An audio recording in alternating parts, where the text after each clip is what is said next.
Bom, então, tudo que for artéria sai do coração, tudo que for veia vem para o coração.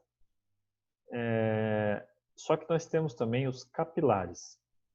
Os capilares são os mais finos. Eles têm até uma célula de tamanho, ou seja, passa apenas uma hemácia por vez e bem apertadinha. São os nossos capilares, né, que eles acabam entrando por todo o nosso tecido para alimentar célula por célula do nosso corpo. Quando vocês ouvirem a palavra capilaridade, né, a gente sempre ouve falar a capilaridade do SUS, a capilaridade de X coisa. É justamente fazer com que as coisas entrem o mais a fundo na vida das pessoas. Por exemplo, o conceito de capilaridade do SUS é justamente esse aí, de tentar chegar no veio, né, na casa das pessoas. Né? Tem o SUSão lá, o Central do Ministério da Saúde, e tem a nossa casinha aqui. Se a gente for ver a questão, né, uma analogia do corpo, o SUS, o Ministério da Saúde, é o coração, devia ser o cérebro, né, mas não é, infelizmente. E aqui nós estamos nas pontas dos capilares, tá? E aí a gente tem os capilares fininhos que carregam o sangue arterial, vão ser chamados de arteríolas, e os capilares pequenininhos que transportam o sangue que vão para o coração, né? São as chamadas de vênulas.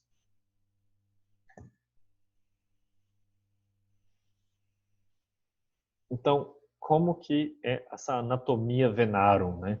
Como que é essa anatomia da veia? Nós temos o lúmen e nós temos as túnicas, que são camadas de tecido que recobrem todo a artéria e a veia. A túnica íntima, né, que é basicamente a parte de dentro, né, a parte íntima dos nossos capilares, dos nossos vasos, a parte mais interna é formada de endotélio simples escamoso. Por isso que eu falei que a gente tem que aprender a classificar, tegumentar. Por quê? Como a gente viu já naquela aula, esse extrato aqui ele é feito apenas de um patamar de células que são bem chatinhas. Então, é o endotélio simples escamoso, né? Que é o tecido epitelial. Em cima disso, nós temos tecido conjuntivo. Tecido conjuntivo. Qual é a função do tecido conjuntivo? Ligar as coisas. Ele vai ligar a parte de dentro à parte elástica da membrana. Gente, por que tem que ter uma elasticidade nos nossos vasos? Eu pergunto a vossas senhorias.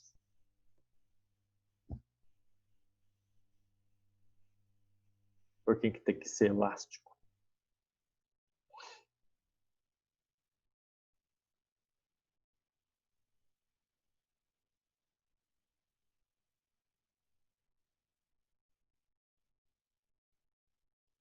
Vocês têm mangueira em casa? Tem mangueira em casa, beleza.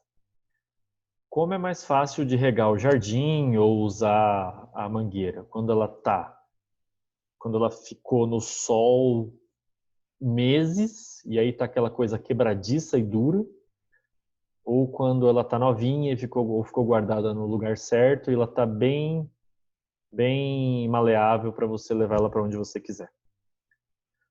No segundo caso, né? Então, é o mesmo jeito, tá? Quanto mais elástico, né, melhor ela se dá no transporte do sangue. Além disso, uma mangueira, né? A gente pode fazer essa correlação. Uma mangueira muito dura, se vier uma pressão muito forte, ela é muito mais fácil de estourar, porque ela vai ter pontos onde ela fica quebradiça. No caso dos nossos vasos é a mesma coisa. A gente tem que ter uma membrana elástica muito boa para que na hora que a pressão vier, esse vaso não romper. Mas professor, quanto que é a pressão que esses negócios sofrem? Quanto vocês acham que é? A quantos metros de altura o coração consegue jogar o sangue caso a sua cabeça seja cortada?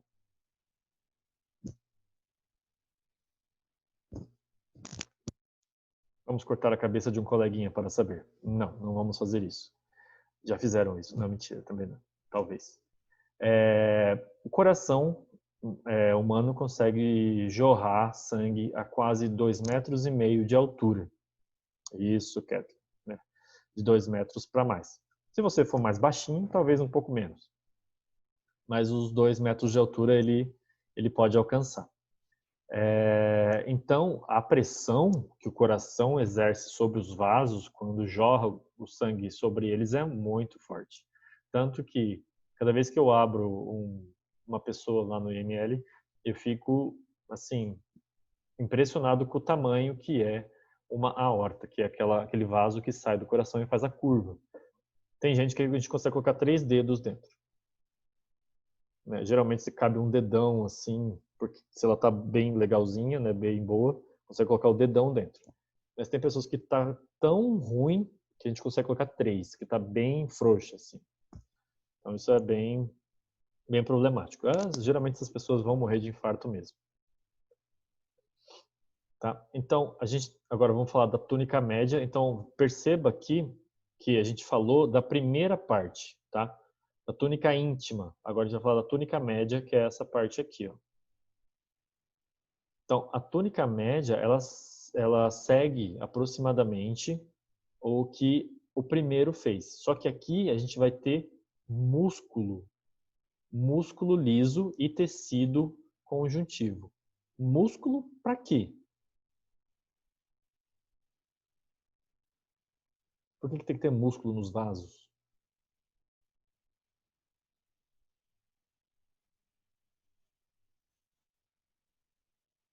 Músculo nos vasos. Músculos dos vasos sanguíneos. Para quê?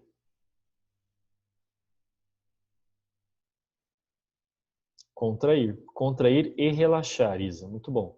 E para que serve contrair e relaxar os músculos dos vasos sanguíneos? Para levar o sangue? Para levar o sangue, e tem mais uma função, que tem a ver com a nossa pressão. Então, o relaxamento e a contração dos vasos vai regular a pressão arterial, né? A gente vai dar mais importância à pressão arterial do que à pressão venosa de uma forma geral. E, por fim, nós temos a túnica externa. A túnica externa, por favor, alguém feche o áudio. Obrigado. A túnica externa, ela vai ser a capa, ela vai revestir todo esse vaso e dentro desse revestimento nós temos vasos dos vasos, os chamados vasa vasorum, né? Esses vasos, acho que aqui não vai ter, são esses pontinhos aqui, ó. Se a artéria ou a veia for muito grande, ela precisa ter a própria alimentação dela, senão ela morre, certo? Não adianta o sangue passar aqui dentro, porque são muitas camadas para o oxigênio se difundir. Então, esses vasos vão ter outros vasos bem pequenininhos que vão alimentar ele para ele conseguir fazer a função dele, né? Além disso, eles também são formados de fibras de colágeno para que a expansão seja possível junto com esses vasinhos aqui internos. Tranquilo? Então a gente vai falar dessa bomba burra que toma choque e pula, chamado de coração, certo? Tá a mais ou menos ali entre T5 e T8, né, nas costelas, certo? A gente vai medir aqui um pouquinho para baixo do mamilo. Nesse quinto espaço intercostal, você consegue sentir com força, né, o ápice do coração, que é essa parte de baixo aqui. Entre T5 e T8 é a vértebra da coluna torácica. Então, T5 e T8 tem aí o seu coração. Mais ou menos do tamanho do seu punho fechado é o tamanho do seu coração, um pouco mais à esquerda do seu peito, tá? Mas ele é bem centralizado, ele não é tanto do lado esquerdo do peito, não. Tá?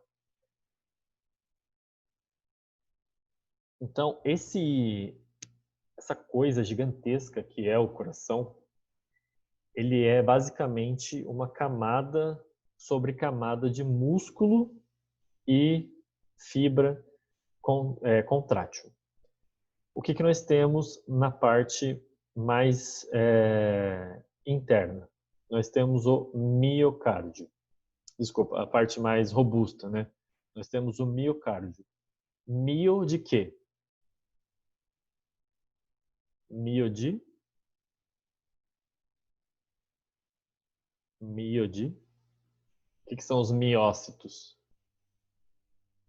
Professor, eu nem vi muscular hoje, antes de ontem, quinta-feira passada. Mio é músculo. Tudo que for mio é músculo. Então, o miocárdio, aqui está escrito miocárdio, mas não é par de, não, é miocárdio, tá? O que é o miocárdio? É o músculo cardíaco, tá? Então, é ele, esse músculo, que vai realizar a contração.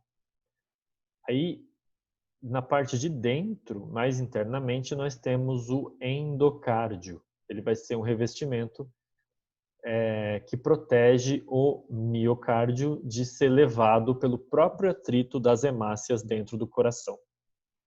E nós temos também o pericárdio. O pericárdio, né, nós temos duas partes do pericárdio, que é o pericárdio que fica mais para próximo do coração, né, o pericárdio interno, e o pericárdio, que é chamado de visceral também, né, e o pericárdio fibroso, que fica na parte mais externa.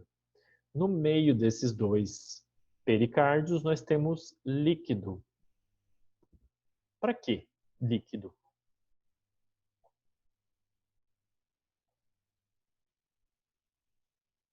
Por que tem que ter líquido entre esses dois caras aqui? Para diminuir o atrito? Para diminuir o atrito. Fantástico, isso mesmo. Então, esse líquido faz com que uma membrana não roce sobre a outra. E isso não deixa com que o seu coração cozinhe durante o batimento dele. Então, você não precisa se preocupar com o coração cozido. Isso não vai acontecer enquanto você tiver o líquido entre os seus pericárdios, tá bom? Anatomicamente, né, nós temos esse ápice voltado mais à esquerda. Nós temos na parte mais frontal aqui o ventrículo direito. O ventrículo esquerdo vai estar voltado mais para os pulmões à esquerda.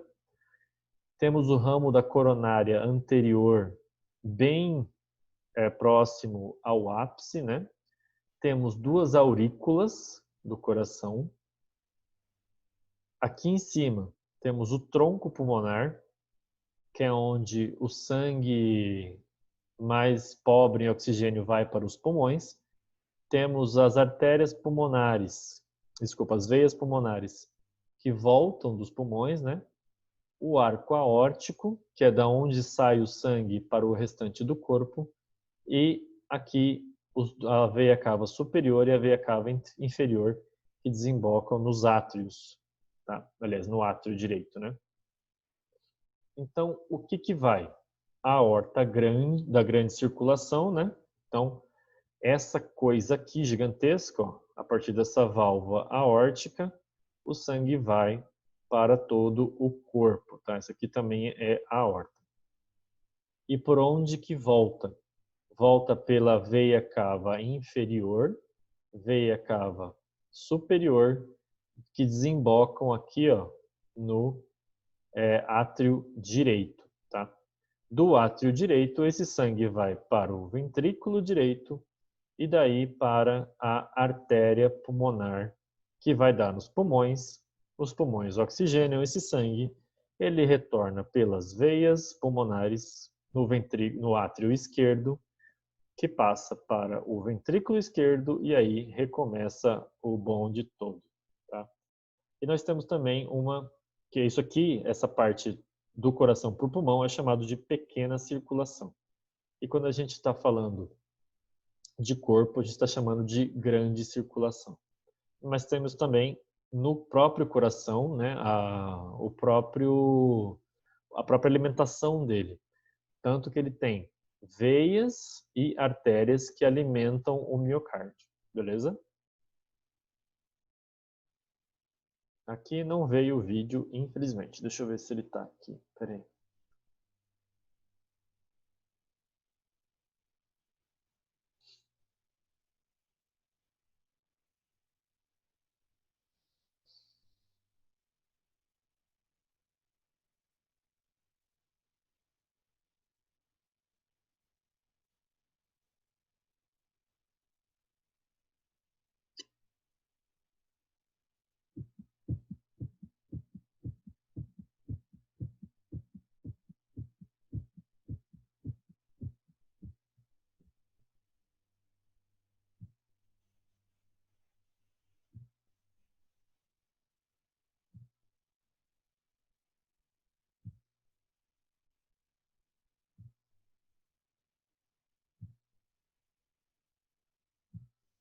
Estão conseguindo ver o vídeo?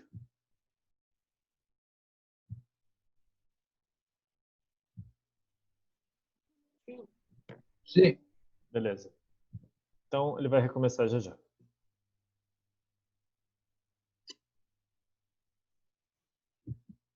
Então, olha só. Batimento cardíaco. Então, ele se inicia aqui na aurícula direita, tá? Ele vai se espalhando para todo o coração por dentro e retorna pelos ventrículos pela parte de fora. Deixa eu ver se isso aqui vai mostrar a circulação do sangue. Olha só. Então, aqui está mostrando a abertura essas coisas aqui, ó, são as valvas, tá? Válvula, válvula. E aqui nós temos as válvulas atrioventriculares.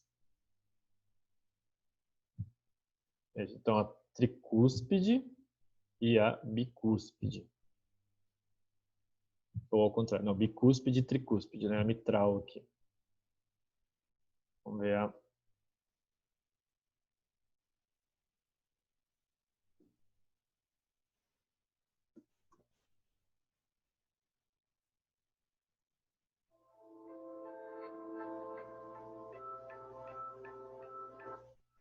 Estão conseguindo ver ainda? Sim.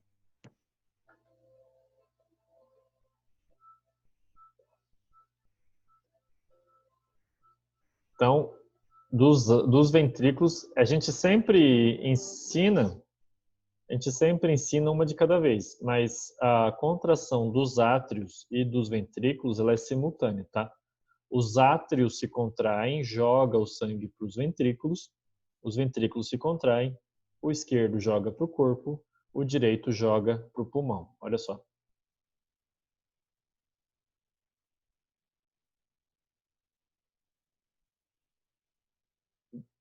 Ventrículo se contrai, joga para o corpo, átrio se contrai, joga para os ventrículos. Mais uma vez, para vocês acompanharem. Ventrículo joga para o corpo e pulmão.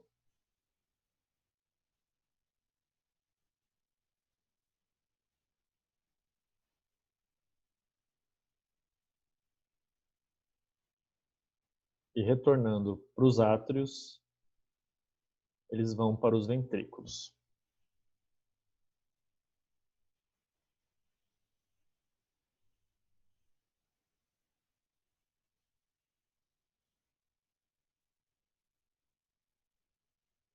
Esse aqui vai ser um pouquinho mais lento.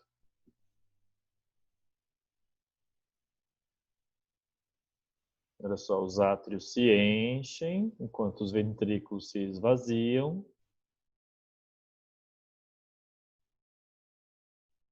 Agora os átrios vão se esvaziar, enquanto os ventrículos se enchem.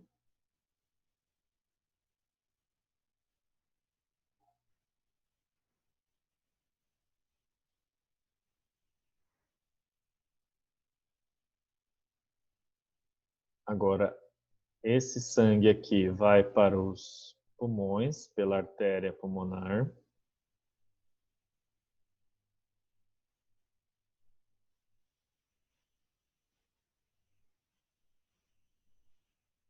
Olha só, das veias pulmonares enche o átrio esquerdo, do átrio esquerdo para o ventrículo esquerdo.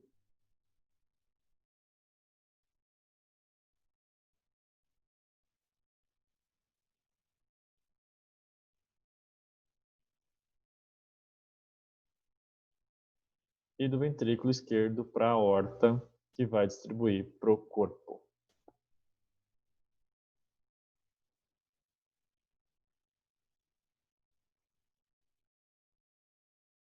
Alguém fala no chat. Uhum.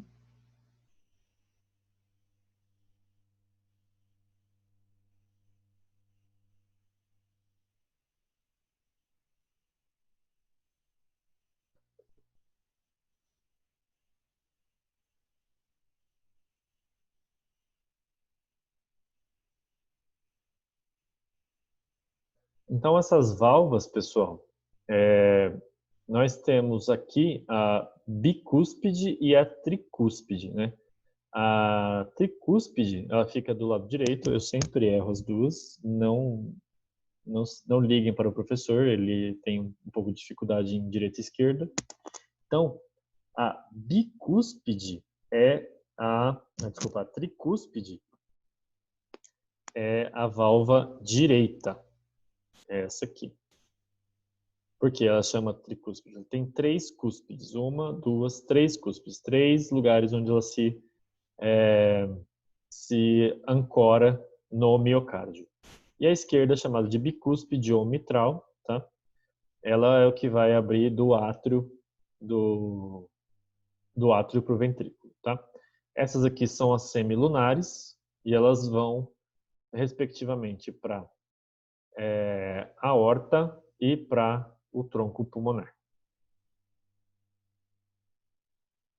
Então, a sístole e a diástole, elas são esses sons cardíacos do tum-dum. Né? O tum-dum é porque o sangue vai tentando retornar para onde ele veio. Então, o fechamento da válvula faz o primeiro, da válvula tricúspide, né, da mitral, faz esse primeiro som da sístole, que é quando ocorre a contração dos ventrículos e os átrios relaxam. O segundo som, que é a diástole, é o relaxamento dos ventrículos e a contração dos átrios, tá? É quando as semilunares, elas se fecham. Então, pressão arterial. Essa pressão, ela vai depender de cada indivíduo. Uma média, né, de todas as pessoas praticamente do mundo, entre 120 por 80 milímetros de... O que é Hg mesmo?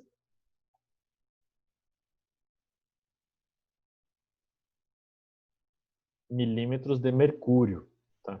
Pessoas do ponto de ônibus dizem 12 por 8. Nós, profissionais da enfermagem, nível técnico, diremos 120 por 80. A não ser que estejamos lidando com pessoas que não entendem 120 por 80 e acham esse valor exorbitante. Tá? Então, 120 é a pressão sistólica, ou seja, o primeiro som, e diastólica é a segunda, a mais baixa, tá? O segundo som quando nós formos aferir a pressão arterial. As alterações para baixo, né, da diastólica ou sistólica, pode ser por hemorragia ou desidratação e é chamada de hipotensão, ou seja, pressão baixa, baixa pressão. E a alteração para cima é chamada de hipertensão.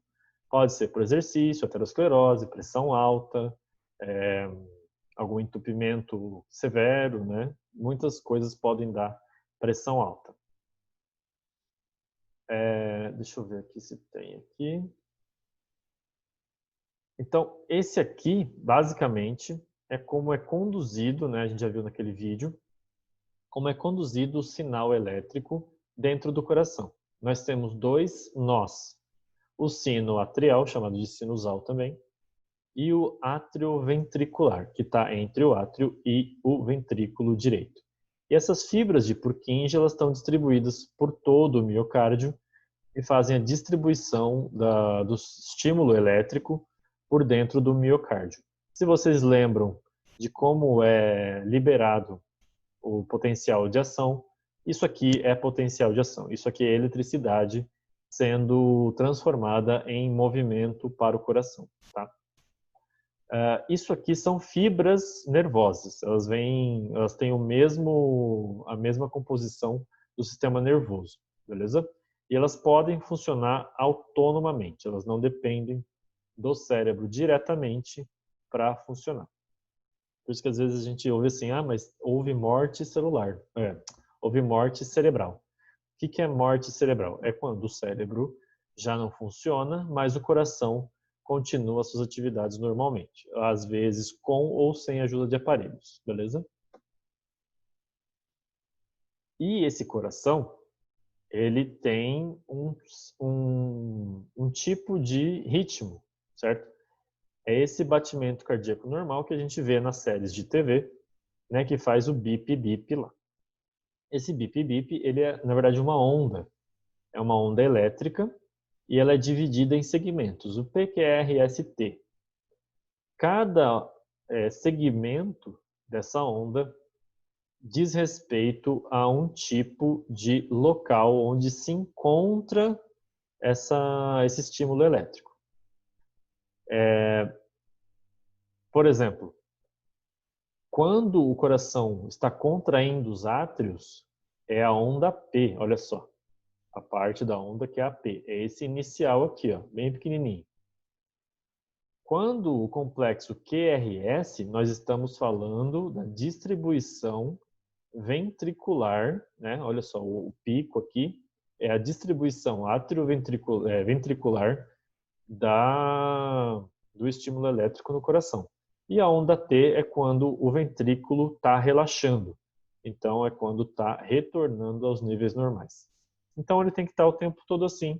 E você vai ouvir o tum-dum, tum-dum, tum-dum, tum-dum.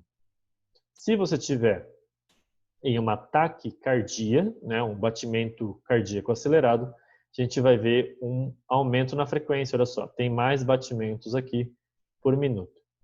Se nós tivermos uma bradicardia, uma menor frequência, olha só, bem levezinho, 4 por quadradinho, que deve ter uns 12 por quadradinho. Agora, pode acontecer também uma disritmia, certo? É uma frequência aleatória de batimentos cardíacos. Isso pode indicar várias doenças também. A pequena circulação a gente já falou, tá?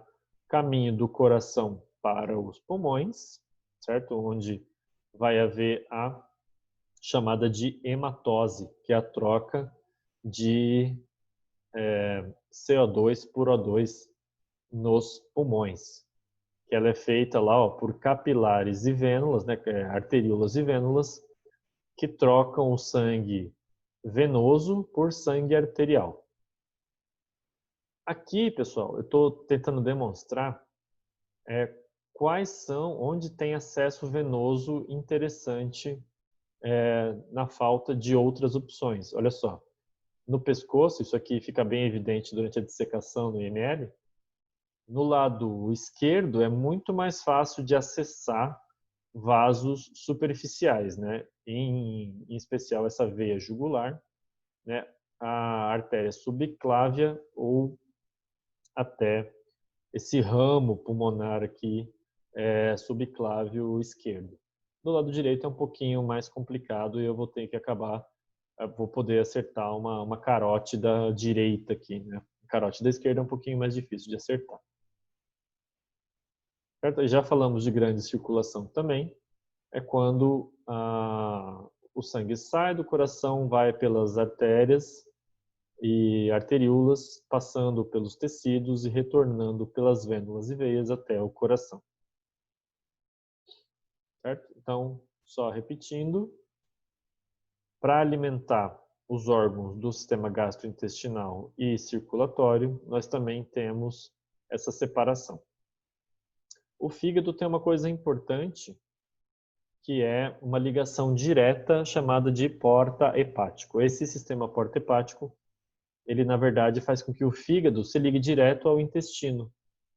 E isso é uma vantagem, porque ele não precisa passar pelo coração diretamente para eliminar substâncias, né? O que diminui muito a toxicidade de muitas coisas que a gente ingere.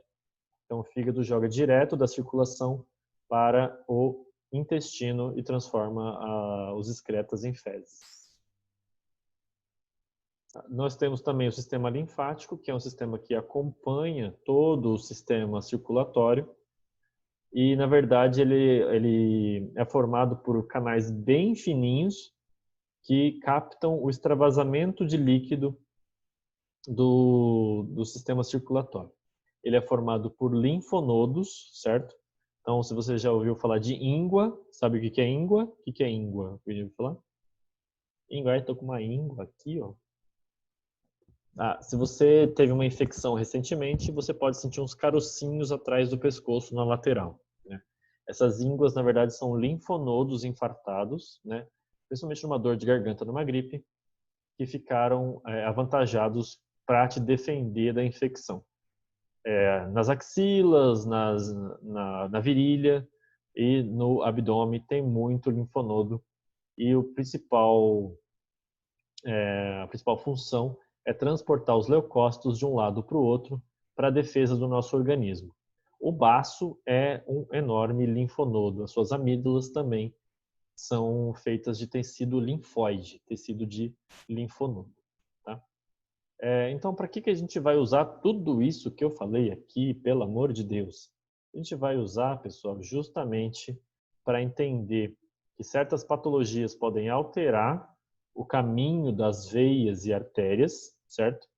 E a gente tem que saber que essas alterações podem prejudicar ou facilitar a punção venosa, ou então a verificação de um pulso, por exemplo, certo? Ou durante transfusões de sangue, onde que é o melhor local para transfusão de sangue.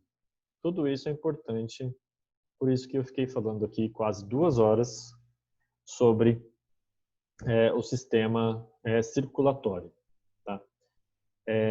Então, quanto mais você souber os locais que podem ser puncionados, os locais onde você pode verificar o batimento cardíaco, por exemplo, o seu pulso radial, ele é ótimo para verificar o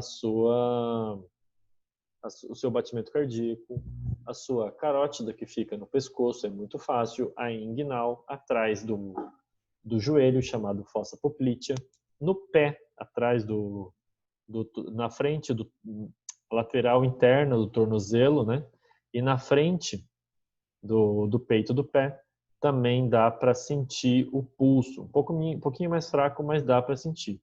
Isso implica, gente, que até pressão arterial você consegue fazer na perna. Olha só que interessante. Pode tirar a pressão, né? Pode verificar a pressão arterial nas pernas também.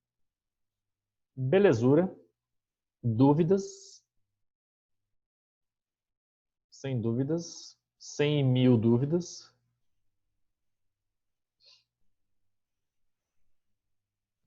Perguntas, dilemas? Estão tranquilos? O que vocês estão achando das aulas? Cadê o meu chat, pelo amor de Deus?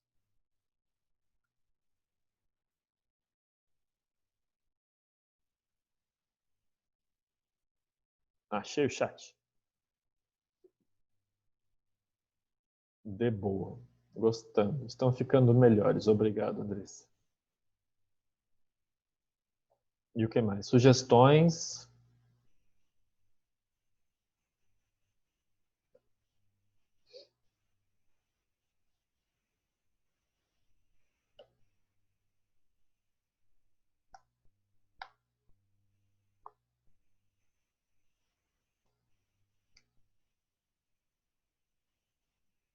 Então, pessoal, daqui a pouquinho vai surgir lá no Classroom as atividades que eu propus para vocês após essa aula, que consiste basicamente na mesma coisa dos músculos e dos ossos, só que vocês vão apontar agora para mim, no vídeo, os locais interessantes de punção venosa. Tá bom? E aí vocês me entregam daquele jeito legal, que é carregar no YouTube, assim ninguém usa a memória de ninguém. A gente consegue assistir várias vezes. Vocês não precisam, tem quantidade? Não tem quantidade, você pode fazer quanto você quiser, Grace, tá? Quanto mais você aprofundar no seu conhecimento, melhor para você. Então é isso. Fiquem bem. Até terça que vem. Tchau, gente.